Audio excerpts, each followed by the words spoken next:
Bismillahirrahmanirrahim. Assalamualaikum warahmatullahi wabarakatuh. Salam, Om Swastiastu, Namo Buddhaya, salam kebajikan, salam sejahtera, dan salam sehat bagi kita semua. Yang terhormat para narasumber pada podcast Rumah Sakit Umum Pusat Dr. Wahidin Sudirosodo, ibu-ibu, bapak-bapak, para pemirsa di seluruh Indonesia yang saya banggakan. Pada kesempatan ini kita kembali lagi dalam pembicaraan kita masalah kesehatan. Bincang-bincang merupakan lanjutan pembicaraan kita sebelumnya, di mana pada saat ini kita akan membahas terkait serba-serbi operasi bypass bedah jantung CABG. Narasumber kami pada pagi hari ini adalah staf KSM Bedah dan KSM Anestesiologi, Terapi Intensif dan Manajemen Nyeri, dan Departemen Bedah dan Departemen Anestesiologi, Terapi Intensif dan Manajemen Nyeri. Oleh karena itu, kami perkenalkan narasumber kami. Yang pertama adalah Dr. Muhammad Nur Ali Malampasi, spesialis bedah, spesialis BTKV konsultan. Selamat pagi, Dok. Selamat pagi. Yang kedua adalah Profesor Dr. Sapri Kamsul Arif, spesialis anestesi KIC KAKV. Selamat pagi, Prof. Pagi.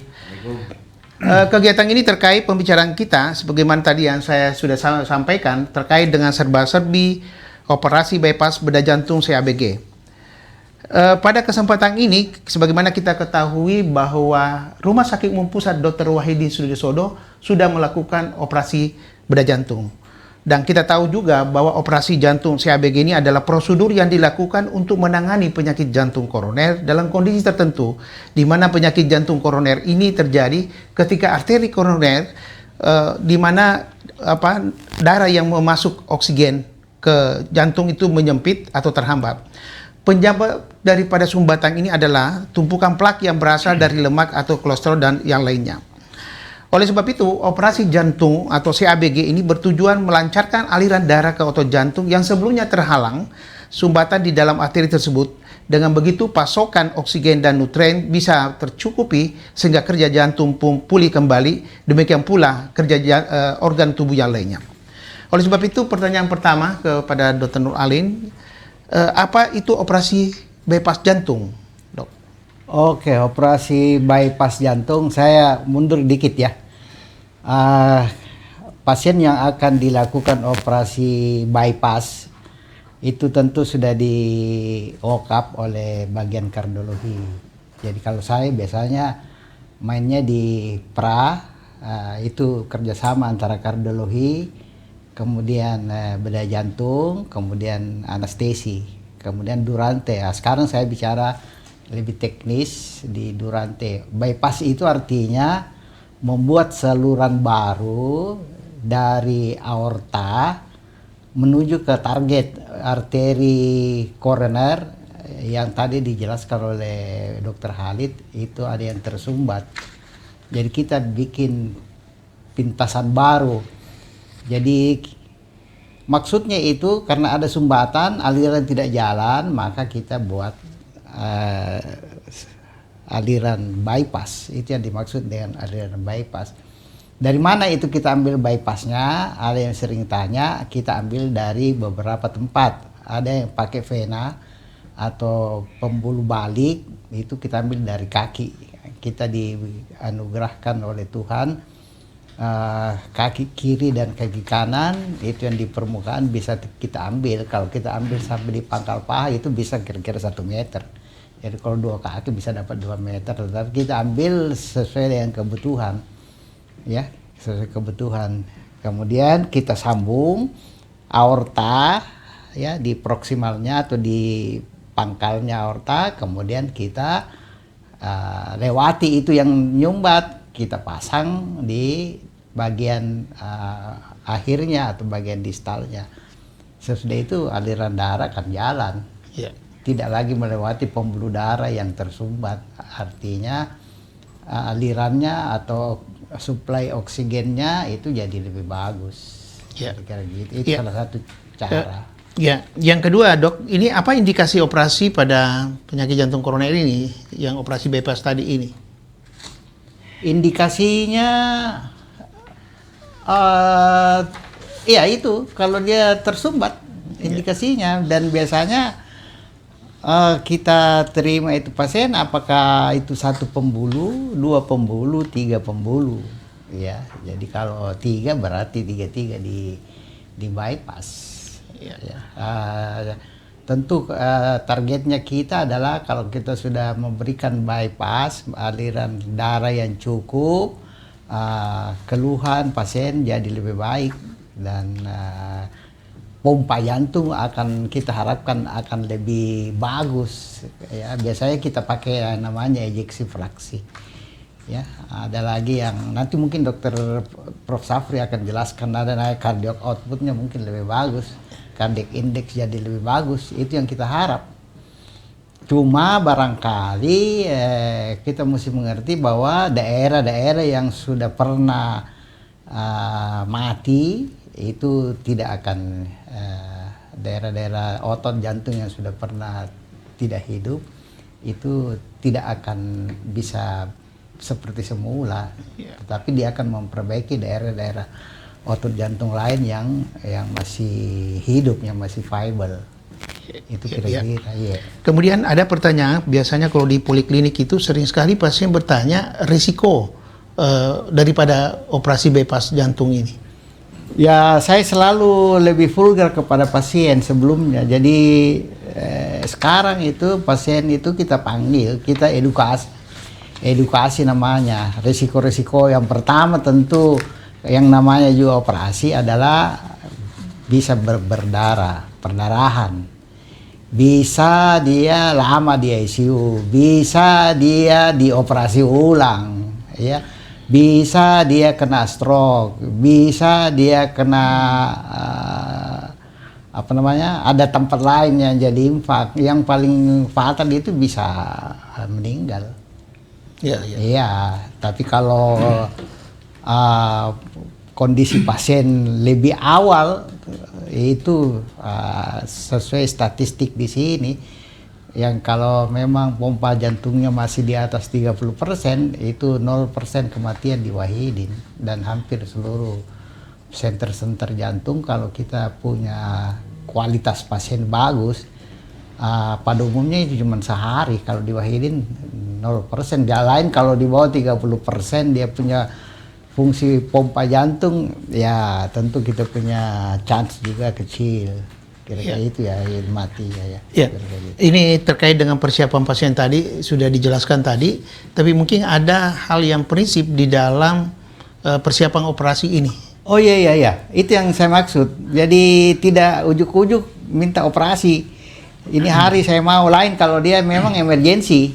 Emergensi artinya itu persiapan itu kita tidak lakukan. Yang pertama tentu harus giginya ndak ada lubang. Yang paling awamnya itu biasa Bu atau Pak periksa gigi dulu, kita konsul ke dokter gigi. Kalau dokter gigi bilang sudah aman, kita bisa operasi. Yang kedua, kita konsul ke bagian THT, telinga, hidung, tenggorokan, untuk memeriksa apakah saluran tenggorokannya bagus. Yang ketiga, kita konsul ke bagian paru, apakah fungsi paru masih bagus. Ya itu, kemudian kita konsul ke anestesi, apa layak operasi atau tidak. Dan yang penting lagi adalah tentu hasil fungsi paru bagus, fungsi ginjal bagus, fungsi hati bagus. Nah itu biasa yang bikin lama. Jadi ada yang bilang kenapa saya lama sekali dioperasi, karena ada yang mesti dinormalkan dulu, distabilkan dulu, baru kita bisa naik operasi. Masalahnya pada saat kita bypass ada beberapa teknik, ya yang paling umum itu yang kita sambung ke mesin jantung paru, artinya fungsi paru, fungsi jantung diambil alih oleh mesin untuk sementara, nanti balik lagi. Ada yang jantung tetap berdenyut, tetapi secara keseluruhan semua fungsi itu mesti normal, kecuali yang persoalan jantungnya tentu itu tidak normal, tetapi fungsi otak ya. Nanti dijelaskan oleh Prof. Safri, selama operasi itu dideteksi itu gelombang jantung dan ada alatnya di Wahidin. Cuma ya kadang-kadang memang BHP-nya tidak ada Pak. Ya, jadi pasang monitor jantung, monitor paru, monitor fungsi-fungsi Jadi ada yang tanya, kenapa periksa darah terus-menerus? Untuk periksa HB, PO2, PCO2 itu bisa 8 kali selama durante operasi. Iya, iya, iya. Ya, jadi kadang-kadang bilang, kenapa banyak sekali diperiksa? Ini begitu, Iya, iya, karena real time. Iya. Real Mungkin time, terakhir nih, iya. Dok, pertanyaan terakhir, pengalamannya dokter itu berapa lama sih mereka dirawat? Oh, kalau Di Wahidin maksud saya. saya pernah operasi, dia sehari saja. Jadi pernah almarhum Prof. Santayota, itu selesai operasi, dia datang visit pagi, dia turun, sudah dia lihat pasiennya itu jalan-jalan. Iya, Jadi cuma sehari. Jadi sampai dia bilang, Prof. Santayota, apakah benar ini kok operasi? Saya benar, Prof. Iya. Nah, bagusnya memang yang begitu pasien. Kalau pasien bagus sehari. Ya paling lama kita punya target adalah seminggu di ICU, itu sudah lama sekali. Kalau bypass ya, Iya. bypass. Itu Iya. kira-kira gitulah. Oke, baik ibu-ibu, bapak-bapak, para pemirsa di seluruh Indonesia. Sekarang kami akan berpindah pertanyaan kepada Prof. Sapri. Jadi pertanyaannya begini, Prof. Bagaimana prosedur anestesi bila pasien yang mau dilakukan operasi bypass? Baik, makasih Dr. Halid, Dr. Nur Alim. Jadi anestesi sebetulnya itu adalah bertugas untuk memprepare dengan baik pasien-pasien yang akan menjalani pembedahan, apatah lagi pembedahan bedah jantung ya. Jadi ada yang kita sebut sebagai pre-visit anestesi. Kemudian durante operasi juga tugas anestesi itu adalah bagaimana menstabilisasi pasien durante operasi ya. Dan setelah operasi, bagaimana pasien ini setelah operasi juga tetap dalam keadaan stabil, yang terkait tentunya dengan hemodinamik pasien-pasien ini setelah operasi. Jadi tugas anestesi sebenarnya itu sebelum, selama, dan setelah operasi. Nah tentunya persiapan-persiapan yang terkait dengan operasi ini tadi sudah disampaikan sebagian Dr. Nur Alim. Bagaimana kita memastikan bahwa pasien ini tidak ada komorbid atau hal-hal yang bisa memperberat selama operasi ya. Bagaimana pasien-pasien ini kalau kita sebut sebagai optimal untuk dilakukan operasi. Kecuali tentunya kasus-kasus emergensi ya. Untuk itu pemeriksaan-pemeriksaan yang diperlukan tadi sudah disampaikan, kita cek apakah ada infeksi, ada karies di gigi, kemudian ada kelainan-kelainan yang bisa memperberat atau bisa membuat jalannya operasi nanti terganggu. Jadi memang operasi jantung ini harus dipersiapkan ya, dipersiapkan tanda kutip segala sesuatunya harus optimal untuk kemudian nanti kita masuk ke prosedur operasi yang kita harapkan juga dengan persiapan yang baik ini, outcome-nya juga pastinya akan baik. Demikian Dr. Ya. Halid. Kemudian kita tahu bahwa tindakan anestesi ini kan tidak luput ada resiko, Prof ya. Ya. Kira-kira resiko apa yang bisa muncul pada pasien-pasien yang dioperasi ini? Resiko anestesi itu apalagi operasi jantung Dr. Halid, sama Dr. Nur Alim ya, bahwa segala resiko bisa terjadi ya. Mulai dari yang ringan sampai ke yang berat bisa terjadi. Namun tentunya sebagai anestetis, kalau anestetis itu kalau bisa diibaratkan sebetulnya adalah pilot ya, yang menerbangkan pasien ini, tanda kutip ya, di mana kita harapkan Dr. Nur Alim dan tim itu bisa bekerja dengan baik, dan anestesi itu membuat cuacanya jadi lebih baik ya. Cuaca dalam artian bahwa selama operasi tidak ada hal-hal yang membuat hemodinamik, katakanlah, kemudian kegawatan itu bisa kita minimalkan selama operasi. Nah ini yang menjadi tantangan, apalagi operasi jantung ya. Bagaimana Dr. Nur Alim dan tim itu bisa bekerja dengan tenang ya, tentunya di flight deck, tanda kutip ya, anestetis dengan segala macam monitornya itu bisa harus mengawal ya. Tadi sudah disampaikan, bisa mengawal hemodinamiknya, bisa mengawal bagaimana kesadaran pasien ini tetap dalam level anestesi kan harusnya gitu ya.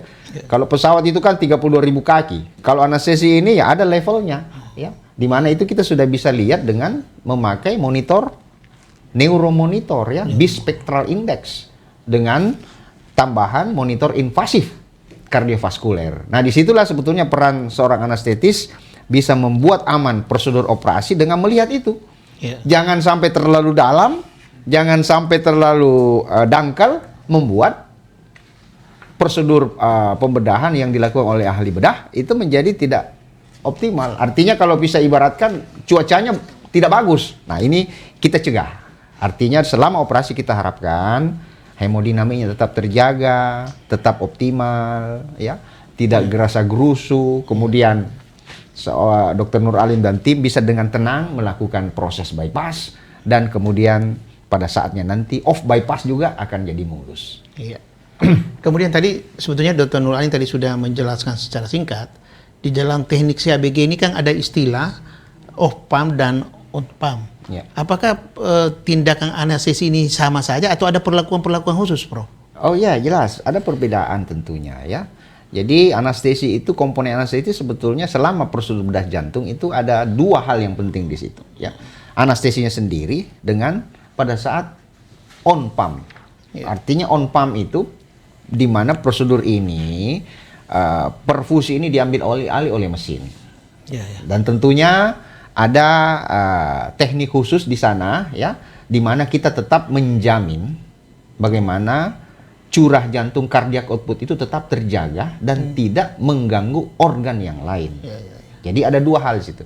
Jadi perfusi itu memang bagian daripada prosedur operasi jantung di mana memang terkait dengan anestesinya.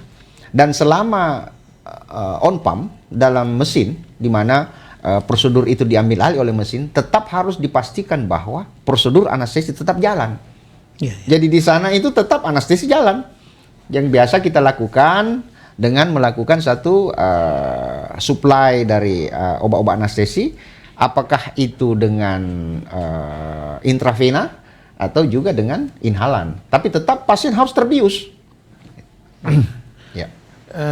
Kemudian Prof, kan ini pasien-pasien yang sudah dilakukan operasi, kadang-kadang kan ada masa kritis, Prof ini. Ya. Ini pengalaman Prof ini waktunya ini berapa lama biasa didapat kasus-kasus seperti begini? Nah ini sebetulnya seperti yang disampaikan Dr. Alim tadi ya, it depend on keadaan pasien. Makanya kita perlu evaluasi sebelum operasi. Karena pada pasien-pasien yang biasanya dengan kondisi performa jantung yang masih bagus, ya lazimnya kita bahkan kita ada yang kita istilahkan sebagai fast track. Kadang-kadang kita melakukannya ekstubasi itu pada saat setelah operasi, ya. Nah itu yang kita harapkan memang pasien-pasien yang memang dari awalnya memang dengan katakanlah performa jantung yang masih bagus, itu kita harapkan setelah bypass akan recover penuh untuk segera kita lakukan ekstubasi. Nah, untuk pasien-pasien yang tanda kutip memang yang dengan ejeksi fraksi atau memang performa jantung yang kurang bagus, yang tadi disampaikan Dr. Nur Alim, di mana sudah ada di situ dinding jantung yang sudah tidak bagus kontraksinya, nah ini biasa kita hati-hati. Kadang-kadang kita memerlukan waktu untuk melakukan satu weaning. Artinya weaning kita off dari mesin napas, kadang-kadang kita perlu waktu tambahan di ICU untuk melihat. Apalagi misalnya pasien-pasien yang post-op ini sudah disupport dengan obat-obat vasoaktif yang memacu jantungnya. Nah, ini juga kita harus lihat. Artinya kita harus weaning baik-baik. Weaning ini kita menyapi ya. Kita menyapi obatnya. Kalau obatnya sudah minimal, nah baru kita mungkin pelan-pelan menyapi mesin napasnya.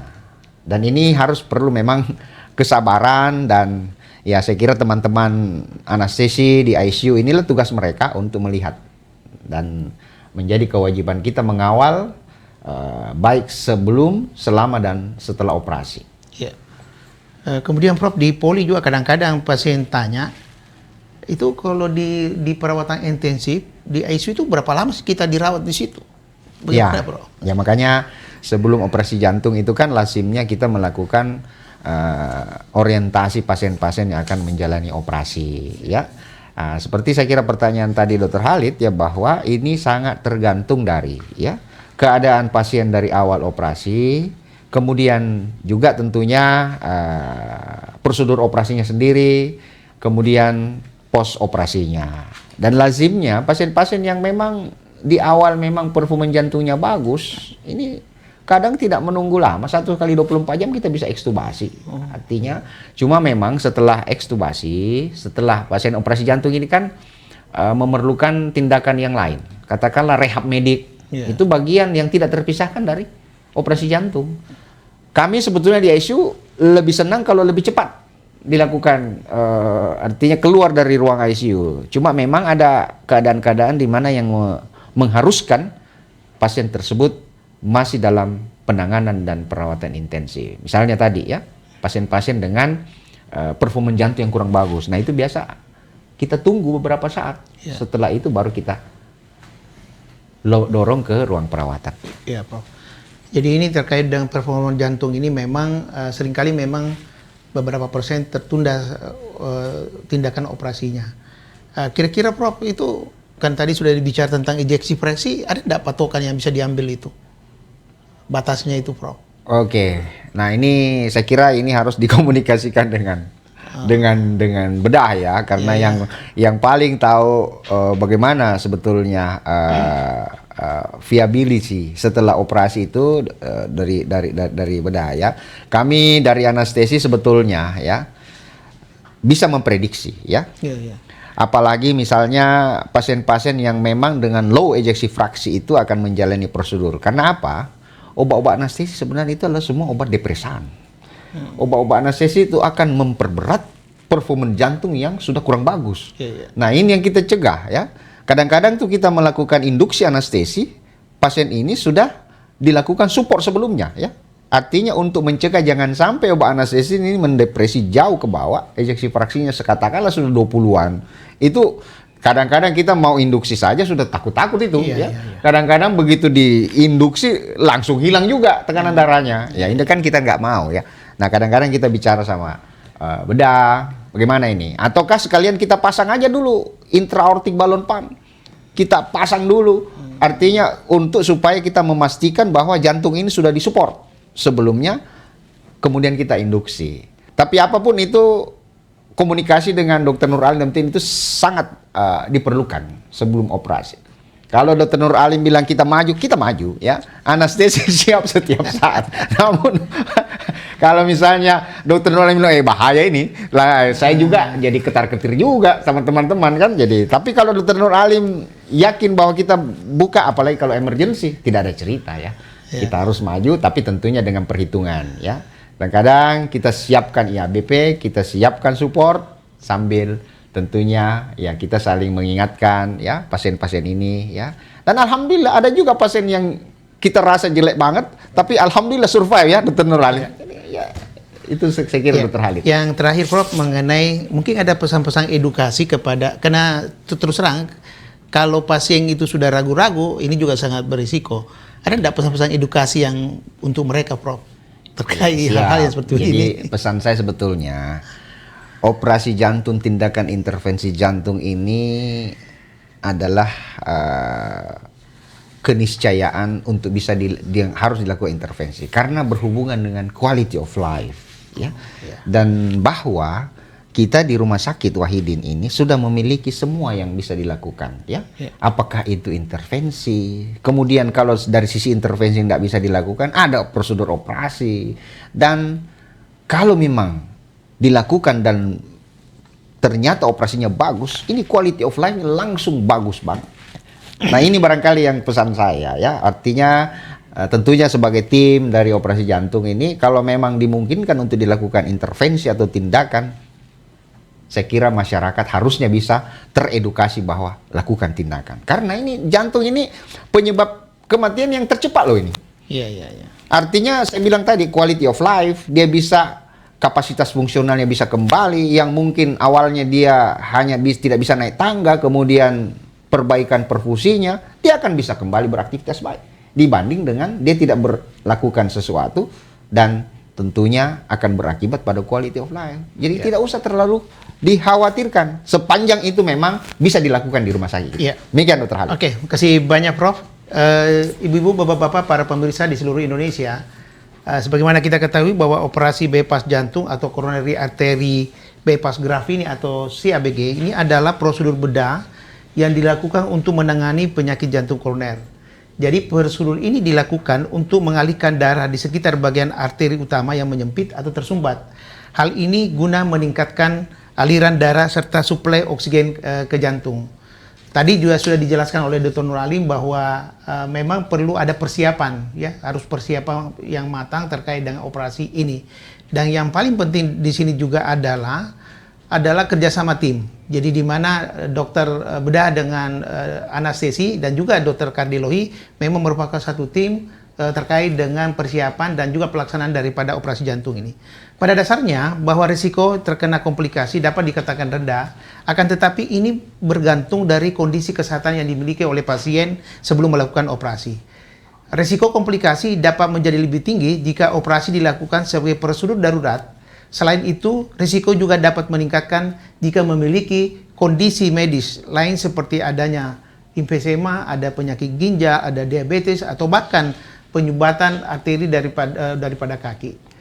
Saya kira apa yang dikemukakan pada narasumber ini, insya Allah mudah-mudahan ini bisa kita implementasikan di lapangan. Dan saya kira satu pesan terakhir dari tadi Prof. Sapri, bahwa kalau memang ibu-ibu bapak-bapak ada indikasi untuk dilakukan operasi, maka segera dilakukanlah operasi, karena kita tahu bahwa memang penyakit-penyakit terkait jantung ini merupakan hal yang sangat perlu kita ketahui bisa menyebabkan terjadinya kematian mendadak. Saya akhiri, wabillahi taufiq wal hidayah. Wassalamualaikum warahmatullahi wabarakatuh.